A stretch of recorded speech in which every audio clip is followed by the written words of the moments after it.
সময় পেরিয়েছে স্রোতের মতো, পৌঁছে তোকে ফোন করব। 2রা জুন 2023 শেষবার ফোনে বলেছিলেন অক্ষয় মিস্ত্রি। বছর ঘুরে গেছে, ভরসা শুধুই চোখের জল। 2023 সালে করমণ্ডল দুর্ঘটনার পর থেকে নিখোঁজ দক্ষিণ 24 পরগনার সোনারপুরের অক্ষয় মিস্ত্রি ও দীপঙ্কর মণ্ডল।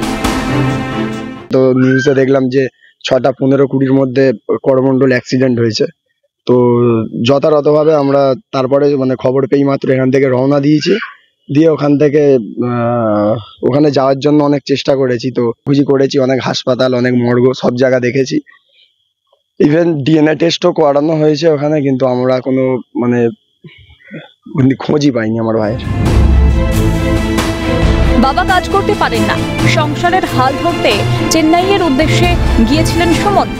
রওনা হয়ে এখনো ফেরা হলো না। চেন্নাইগামী করমণ্ডল ট্রেন দুর্ঘটনায় এখনো পর্যন্ত নিখোঁজ 2 বন্ধু, সোনারপুরে বৈকুণ্ঠপুরের বাসিন্দা। 1 বছর হয়ে গিয়েছে, কান্নায় ভেঙে পড়েছে তার পরিবার। আমার চিত্র সাংবাদিক সেই ছবিটা দেখানোর চেষ্টা করছে। এখনো পর্যন্ত শোকের ছায়া গ্রামে। ওর বাবার হাত ভাঙা, আমারও বয়স হয়ে গেছে, আমারও শরীর ভালো না, কি করবো, খেতে তো হবে, যা করে যার জন্য একটু না। আমাদের 15 নম্বর ওয়ার্ডের থেকে 10,000 করে 20,000 টাকা দিয়েছিল। না, সরকারি কিচ্ছু পাইনি আমরা, না। বছর থামেনি কারোর জন্য। ছেলের ছবি হাতে নিয়ে থমকে অক্ষয়ের মায়ের জীবন। নিখোঁজ দীপঙ্করের পরিবারের দাবি, প্রশাসন বা রেলের তরফে কোনো ক্ষতিপূরণ পাওয়া যায়নি। লাভলি ও এসেছিল, এসে একটু দেখে গেছে ঠিকই, কেউ কোনো সহযোগিতা আমাদের কিছুই করেনি।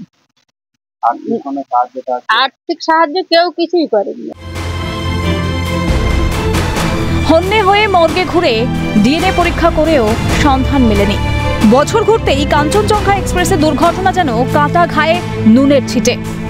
মানুষের জীবন খুব সস্তা, তাই না?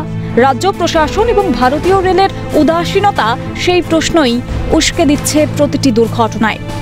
হরিপদ মণ্ডল ও তমাল সরকারের রিপোর্ট, ক্যালকাটা নিউজ।